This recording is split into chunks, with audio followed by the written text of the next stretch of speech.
अस्सलामुअलैकुम। Lecture number 42 chemistry first year का इस वीडियो में हम समझेंगे।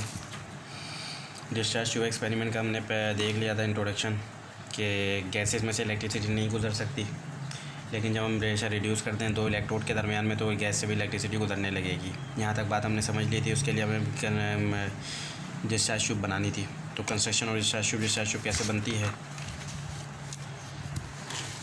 Practical observation show that under reduce pressure, जब डिस्चार्ज ट्यूब में प्रेशर कम करते हैं, डिस्चार्ज ट्यूब में होता ये है आपका कि एक शीशे की ट्यूब होती है, एक एनोड और एक कैथोड लगी हुई होती है जो बैटरी से कनेक्ट हुई होती है, और एक यहाँ पे वैक्यूम पंप होता है। ये 4 चीज़ें होती हैं इसकी कंस्ट्रक्शन में। और प्रैक्टिकल ऑब्जर्वेशन से ये देखा गया है कि जब प्रेशर कम करते हैं, प्रेशर कम करेंगे वैक्यूम पंप की मदद से, तो कुछ रेज़ जो थी वो कैथोड प्लेट से निकल रही थी और वो जा रही थी एनोड प्लेट की तरफ। इनकी प्रॉपर्टीज़ को पढ़ा गया। ये नेगेटिव पार्टिकल थे और ये पता चला गया कि ट्यूब के अंदर जो है वो नेगेटिव पार्टिकल्स इलेक्ट्रॉन हैं।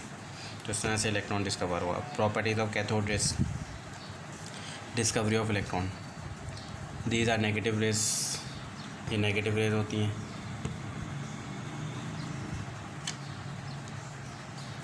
Because they move perpendicular to the cathode towards the anode, क्योंकि परपेंडिकुलर जाती हैं, कैथोड से एनोड की तरफ जा रही हैं। अब प्लस के पास जा रही हैं तो इसका मतलब इन पर नेगेटिव चार्ज होगा। These are material in nature, इनकी नेचर मटेरियल है। Jet consist of particles because the produce shadow of opaque material place at their path, क्योंकि अगर इनके रास्ते पे अगर हम लोग कोई भी ओपिक चीज़ रखेंगे, ओपिक मटेरियल रखेंगे, ओपिक मटेरियल उसको कहते हैं जो जिससे लाइट आर पार ना हो, तो उसका ये साया बनाता है। और जिससे अगर साया बना रहा है तो उसका मतलब ये मटेरियल पार्टिकल्स हैं। These rays have some energy because they produce a fluorescence and increase the temperature of the object where they fall.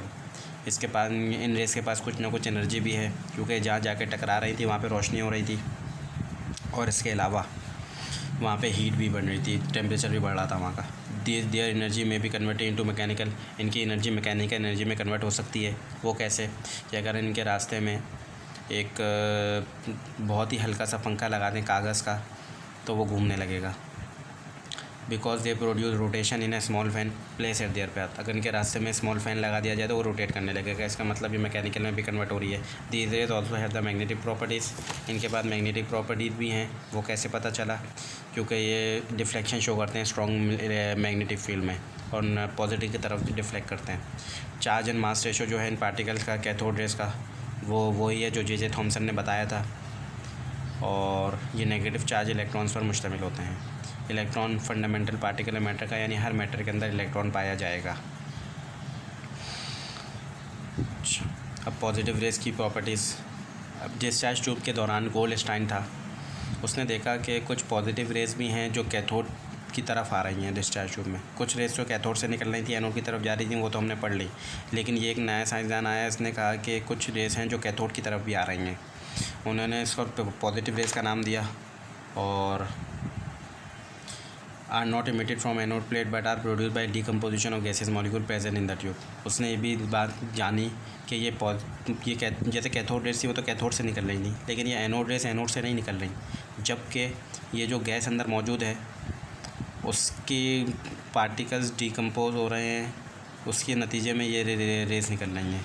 और फिर उसने पॉजिटिव रेज की कन्फर्मेशन के लिए गोल्डस्टाइन ने एक special type of discharge tube बनाई।